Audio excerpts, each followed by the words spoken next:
Olá pessoal, tudo bem? Hoje vamos dar continuidade ao curso, né, sobre a história da música de Mar Espanha, né, que recebeu o título de Os Sons que Vêm do Mar. Então, eu já tinha me apresentado, né, falei um pouco sobre o meu envolvimento na escola de música e hoje eu vou começar a expor o conteúdo do curso em si e da maneira que eu pensei, né, sobre a minha pesquisa e os resultados que eu obtive com essa maneira de pensar que eu tive e de acordo com os levantamentos dos dados que eu fui obtendo. Então eu comecei a pensar em tentar buscar o que fosse de mais antigo da música em Mar de Espanha, obedecendo assim uma ordem cronológica, né? Lá do mais antigo até chegar à atuação da banda 24 de setembro em Mar de Espanha hoje, né? E querendo ou não, já que eu adiantar um pouco para vocês o que realmente eu consegui aprender com essa pesquisa, que realmente hoje, se a gente tem uma cultura musical em Mar de Espanha, foi devido ao nosso passado, tá? Tá muito ligado ao que realmente a gente tem hoje.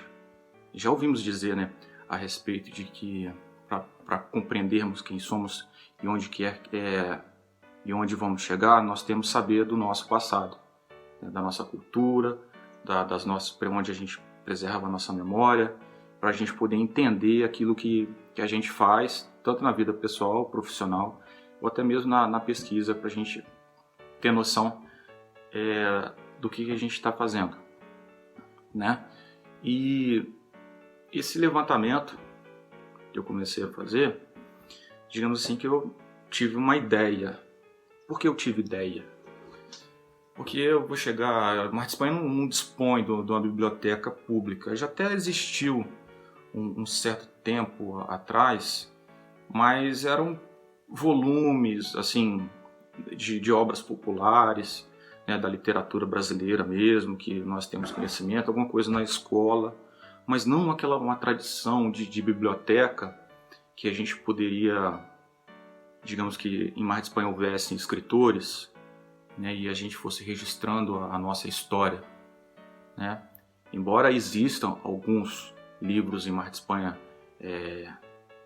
que falam sobre a formação da cidade, né, o qual também eu os li para ver se eu achava algum vestígio. Por que eu falo vestígio?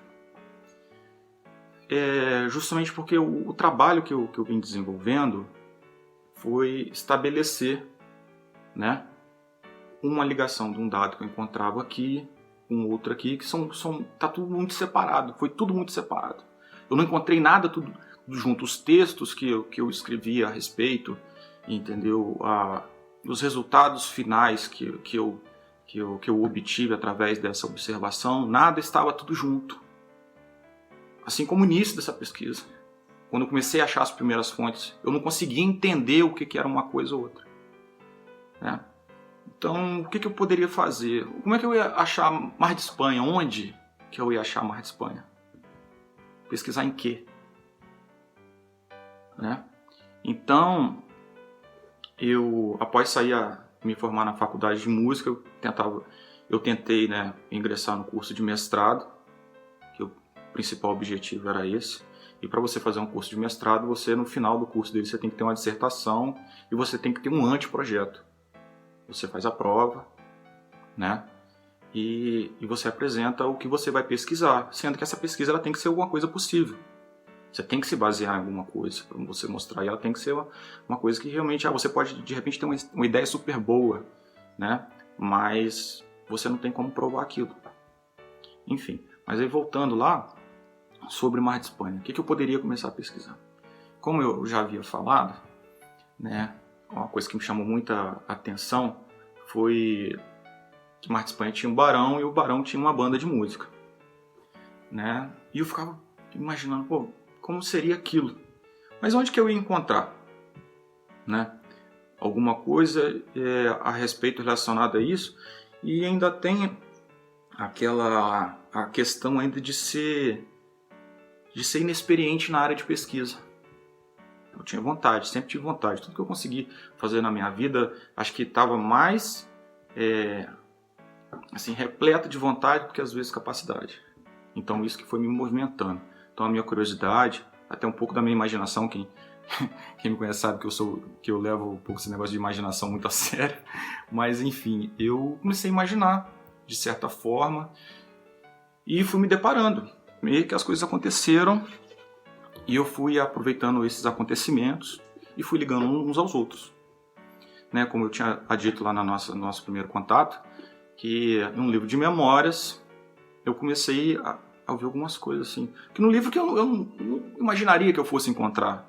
A pessoa conta a história dela, né? E as memórias da infância, da família. Só que nesse fato narrativo, não tem como a pessoa, não teve como ela desvencilhar a questão dela ter nascido em Mar de Espanha e ter contado as características da cidade, da época que ela vivia, quando criança. Então, sem querer, ela foi descrevendo algumas coisas que eram relacionadas à prática musical na cidade. Impressionante, mas aconteceu. O fato dela de não ser musicista, né, de ter conhecimento musical, ela, sem querer, ela colocou alguma coisa que, de certa forma, me ajudou de perceber o que tinha em Mar de Espanha. Mesmo, digamos que ali ela tenha nascido por volta da década de 30, mais ou menos, você já dava para traçar alguma coisa. E foi assim, digamos assim, que até outro dia, aquilo que eu pensava de ser mais antigo, não era. Aquilo que eu imaginava ser o mais antigo, não era. Às vezes era substituído. Ou às vezes um nome que eu tinha, de repente eu me deparo com um monte de informações pelo simples fato de eu começar a aprender a pesquisar. Digamos assim que eu tive que estabelecer um modo de pesquisar característico só para a história da música de Mar de Espanha? Provavelmente sim. Porque assim, eu estou fazendo, como eu disse, eu não tive orientação acadêmica voltada para pesquisa. Estou fazendo por curiosidade mesmo, por gosto. Eu gosto de pesquisar. Digamos assim, me tornar um pesquisador. Sempre tive vontade de escrever um livro. Quem sabe após eu publicar esse material em vídeo, eu consiga colocar isso, que é um desejo meu, até para as pessoas poderem aprender mesmo sobre a história. Eu acho bacana, né, ter essa oportunidade. Então, o que eu fui me deparando, o que começou a contribuir com essa escrita, foi uma certa vez eu ter ido à casa da Dona Norma. Eu sabia que a Dona Norma ela pesquisava a respeito da cultura africana, enfim, sobre as irmandades, né, religiosas que tinham aqui. Ela já tinha feito alguns trabalhos acadêmicos a respeito. E outra coisa, a Dona Norma sempre esteve presente na minha vida e na escola de música, porque ela é diretora da escola de música. Então ela falou, olha, interessante você ter vindo aqui, vou te mostrar uma coisa que de repente você não vai acreditar. Eu estava até fazendo um trabalho de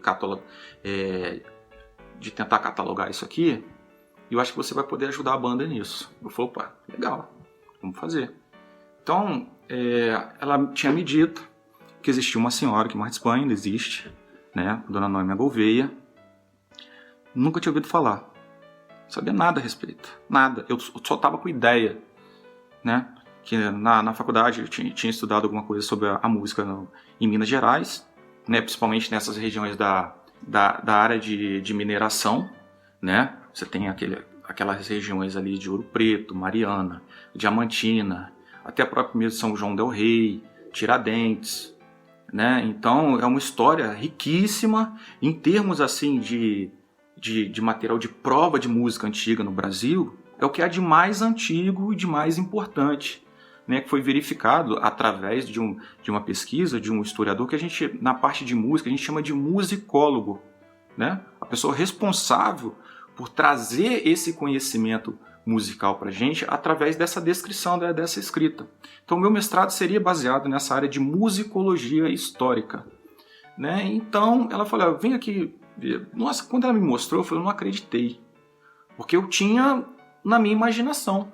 Eu não podia imaginar que alguma coisa tivesse sobrevivido aqui em Mar Espanha, porque não é só questões da cidade, não. É questão do Brasil. A gente não tem assim, afeto por preservar. Não tem aquela coisa de, não, vamos preservar a nossa memória, aquilo, né? Vamos preservar um livro antigo, um imóvel, por mais que eu sei que tem os gastos, né? E a gente não tem essa condição e não tem essa relação, né, esse hábito de preservar. Então, essa neta guardou, era um material de família, ela achou, por que eu vou ficar guardando isso? Aqui na cidade tem uma escola, eu poderia doar. Só que até então, era aquilo ali que eu sabia, né? Talvez ele nasceu em Mar de Espanha, né?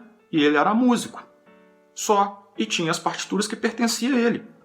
Simplesmente isso. E eu comecei a olhar aquilo. E começar que tinha uns arquivos de 1920, 1930. Eu falei, gente, isso aqui... E começaram a observar algumas assinaturas nas partituras. Pertence a... No caso que eu vou falar a respeito nesse pequeno vídeo aqui, de José Emílio Gouveia. Ela era parente dela, de ser o tataravô dela, né? Talvez ela nem tenha visto, era do bisavô dela, né? Do avô dela. Então ela deu aquilo e eu não cheguei a conversar com ela. Só fui conhecer a dona Noema muito tempo depois. Pelo fato de eu morar no Rio de Janeiro, essa pesquisa, para mim, que tem que ser uma pesquisa de campo, não tem como eu desenvolver de outra forma, a não ser na pesquisa de campo, eu não conto com esse tempo para poder fazer esse trabalho. É um trabalho de formiguinha mesmo. Eu falo que é uma costura de uma colcha de retalhos, a montagem de um quebra-cabeça, né? E, além, você tem que ser um pouco de detetive, um pouco de tudo, né? Então, eu fiquei com essa caixa, a dona Norma, né, delegou para mim essa função, guarda com você, que eu sei que, né, você gosta. E teve um tempo que a sede da escola de música, ela passou para ali perto, onde que foi o antigo matadouro da cidade, aqui próximo ao prédio da rodoviária. E a gente sabe que nesse período de chuva, o rio costuma transbordar. Então houve um transbordamento do rio e encheu a sede da escola de música. E a gente perdeu muito arquivo. Mas a sorte que eram, assim, partituras xerocadas, eram cópias.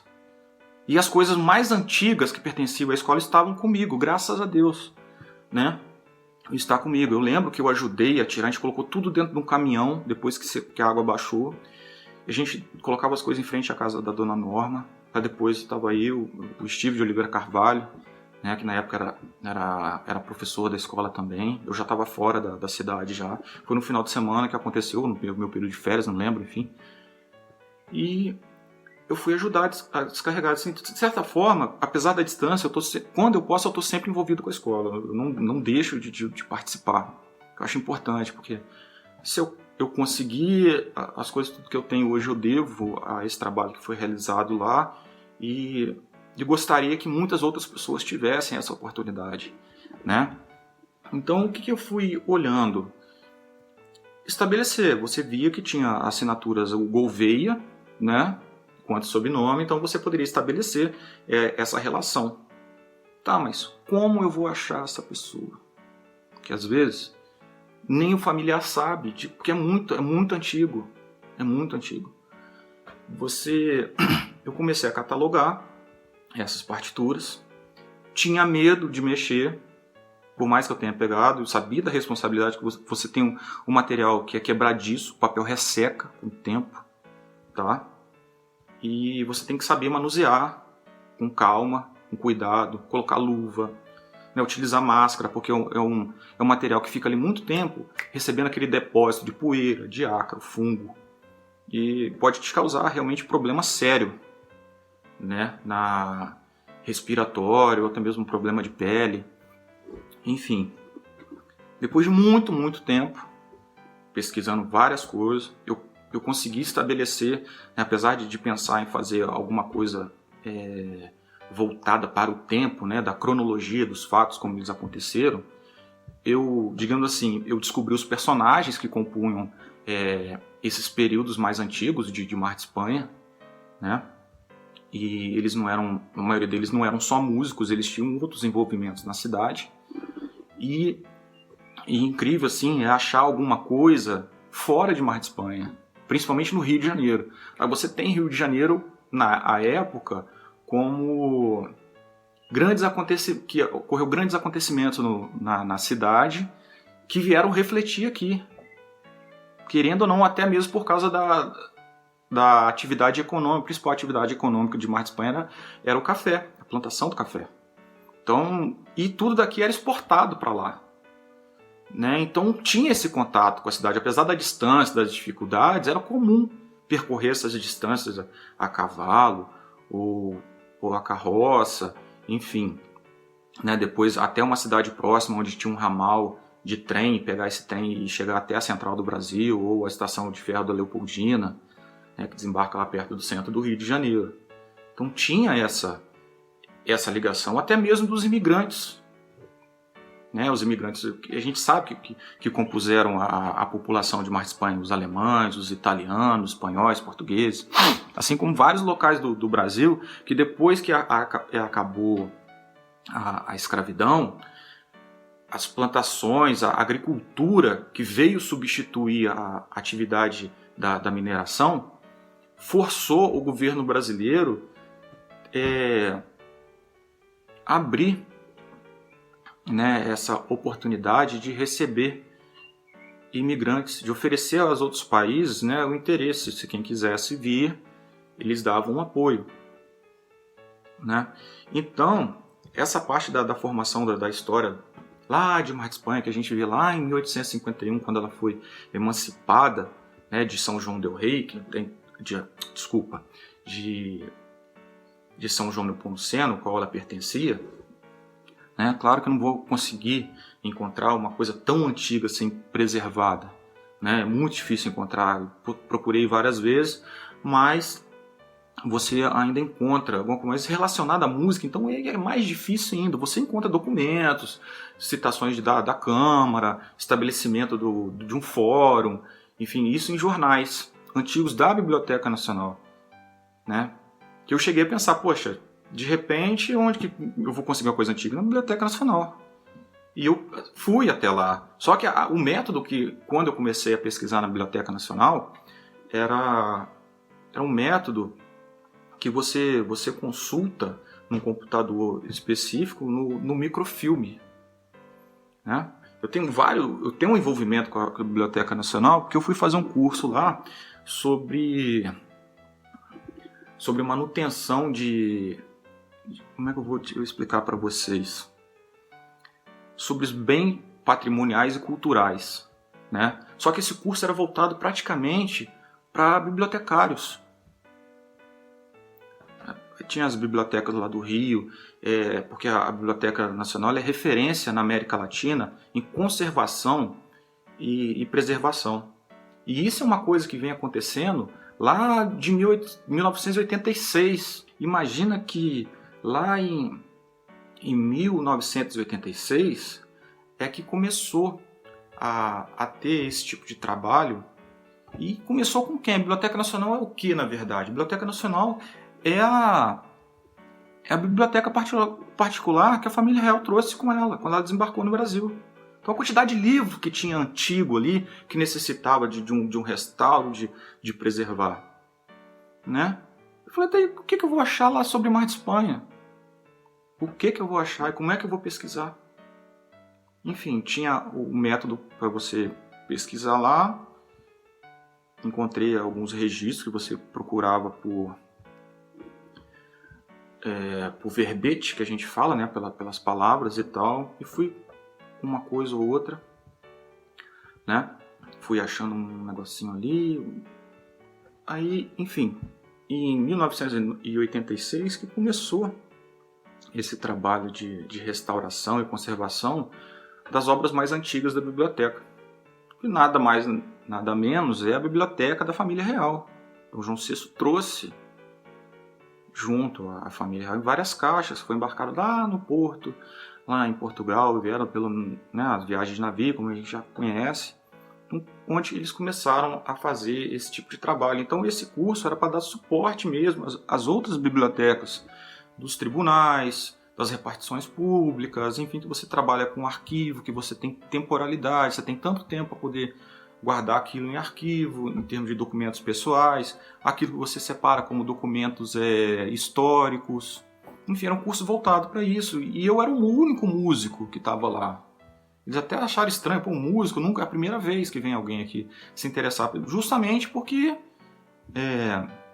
tinha essa questão desse material que eu estava trabalhando. Eu não queria deixar isso acabar, né? Já era uma coisa muito antiga. E eu falei, de repente, quem sabe eu aprendo a fazer alguma coisa, né? Que isso vai ficar, não vai ser só para minha pesquisa. Você pode desenvolver vários trabalhos a respeito sobre esse tipo de música. Não era uma coisa fora do comum, né? Digamos assim, porque já existia, a história já estava ocorrendo. Você já estava lá em 1851. Quanta coisa já não tinha acontecido na história mundial da humanidade, né? Tanto mais música, né? E aí o que acontece?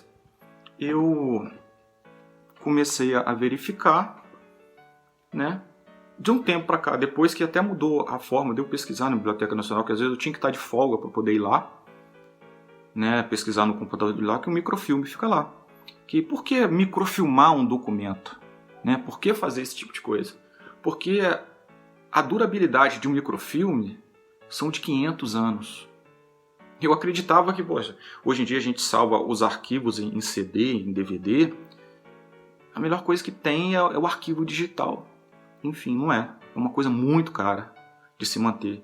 E sem falar que os programas e aquilo que a gente chama de extensão, né, o TXT, o próprio PDF que a gente abre um arquivo de leitura, daqui um pouco pode ele se tornar obsoleto.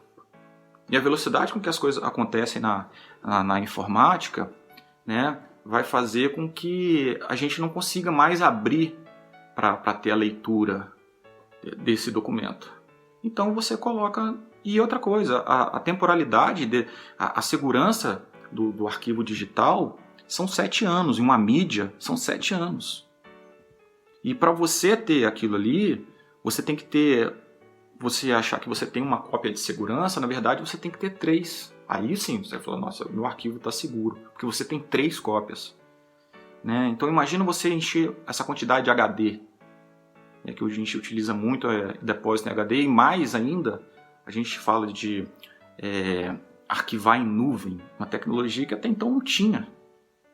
Como é que a gente vai arquivar em nuvem? Onde ficam esses servidores? A gente paga por isso. Eles te oferecem, vou citar o que eu uso, o Dropbox. Né? Você deixa seus arquivos lá, mas em termos de extensão são 2 GB de memória que você tem. Se você quer um espaço maior, você tem que pagar por isso. Ele fica depositado lá. Se você não pagar, você perde o espaço, você vai perder o arquivo. Você vai perder o arquivo. Então, esse material estava todo microfilmado. E não era sempre que eu tinha tempo para poder ir até a Biblioteca Nacional. Por causa da distância de onde eu moro, de onde eu trabalho, é o tempo de abertura da biblioteca, que horas ela começava a funcionar, até que horas. Porque ali eu tinha que ficar olhando. E ali então a suposição era... Enfim, onde é que eu ia achar aquele assunto ali? Depois a Biblioteca Nacional ela desenvolveu um site, né, que você pode consultar os arquivos da hemeroteca, né, que é a biblioteca um arquivo de jornais, né, que você tem arquivos de todos os estados do Brasil, tá? E de várias épocas, de vários várias edições de vários nomes de jornais, Jornal do Comércio, Gazeta do Povo, enfim, são jornais de época, que é aquela que as pessoas se informavam antigamente pelos jornais, né? Não é a facilidade que a gente tem de hoje estar com o smartphone na mão e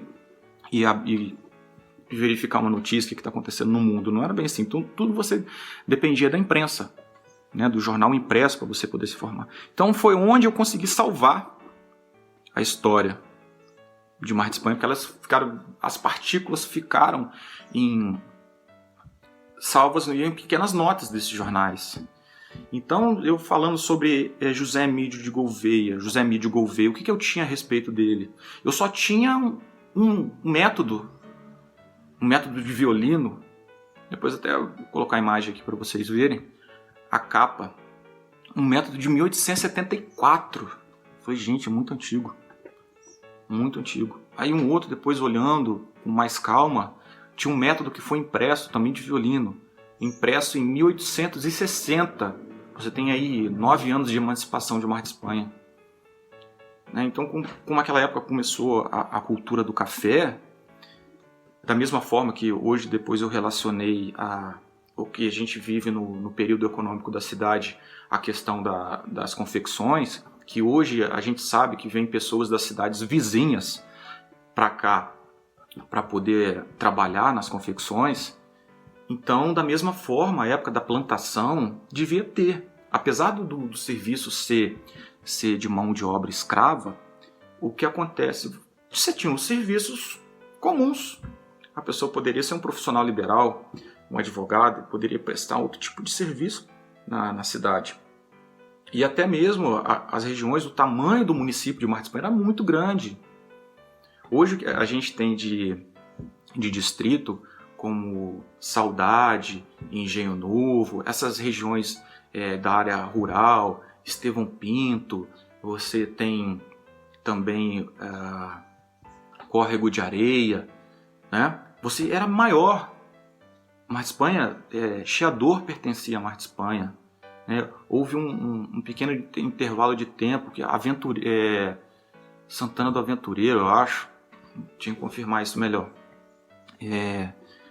Você tem o próprio Senador Cortes, que antigamente a gente chamava era São Sebastião de Monte Verde. Você tinha uma extensão muito longa, e até Penha Longa, né? Você vê lá que é divisa praticamente com 3 rios. Hoje você indo para o Rio de Janeiro, que é um caminho que eu faço bastante, que você desce a Serra da Minerva, passa Chiador, né? Você tem uma proximidade muito grande. Você corta aí hoje em dia com uma viagem de carro, eu chego a economizar até 1h30 de viagem, né, se eu tivesse que vir do Rio Juiz de Fora. Então é uma distância que encurta muito, e ainda é um trajeto quase que original da época, que você tinha essa ligação, mas foi se formando através dessas picadas. Era o caminho que chegava mais próximo à corte. Depois que houve a plantação dos pés de café, você tem, né, a formação das fazendas, as pessoas começaram a receber as terras do presidente da província, né, de Minas Gerais, para justamente, como se fosse um incentivo às famílias, né, os grandes cafeicultores, eles virem para cá, né, ocupar essas terras, promover a derrubada da mata. Infelizmente era assim que acontecia mesmo, entendeu? Para você ter aquela extensão de terra para você fazer a sua plantação, era tudo mato. É tudo mato. Você vê a rua, uma das primeiras ruas de Mar de Espanha, você tem lá em frente à casa da professora de história, eu esqueci o nome dela, da família Teixeira, né? Você tem a Neuza Teixeira, você tem uma cruz em frente à casa dela, que ali era o ponto inicial de Mar de Espanha ali, que foi como se fosse um rancho para os tropeiros descansarem, né? Então, dessa forma, essas pessoas eram atraídas pela oportunidade de trabalho, ou de oferecer um tipo de serviço, ou estabelecer um comércio, enfim, eu trabalhar na logística do café, eram contadores, enfim, eu precisava dos registros, uma estrutura.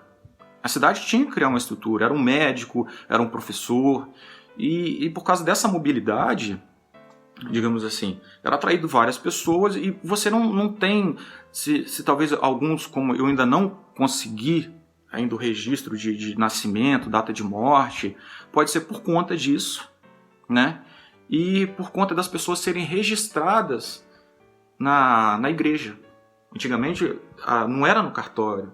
Até um certo período, 1800 e alguma coisa, não me recordo a data, as pessoas não eram registradas em cartório. Porque pelo cartório aqui de Mar de Espanha eu já procurei, né? E não conseguia achar. Então eu acredito por ser dessa forma. E esses registros de batismo, nascimento, morte, eles estão no arquivo da Arquidiocese de Juiz de Fora. Que assim, você ainda tem uma dificuldade ainda porque a igreja de Mar de Espanha, um certo período, pertenceu à Cúria do Rio de Janeiro. Eu cheguei a visitar a Cúria do Rio de Janeiro e achar alguma coisa relacionada a Mar de Espanha, uma procissão, enfim. Sempre esses eventos têm muita participação de músicos, né? E você tem uma transferência depois para Mariana. Olha só quanto é distante de Mar de Espanha. Como é que você vai consultar um negócio desse? É caro. Esse tipo de pesquisa é caro. E você vai também... ela passa a ser de Juiz de Fora. Como você vai consultar? Onde você vai achar um registro, como estou citando aqui, do José Emílio Gouveia? Né? Acabei alongando um pouco o término dessa aula, desse módulo do curso, mas já eu já vou voltar digamos, um encerramento, né, desse módulo, onde eu comecei a falar sobre a maneira que eu pesquiso, e esse personagem que é o José Emílio Gouveia. Até lá!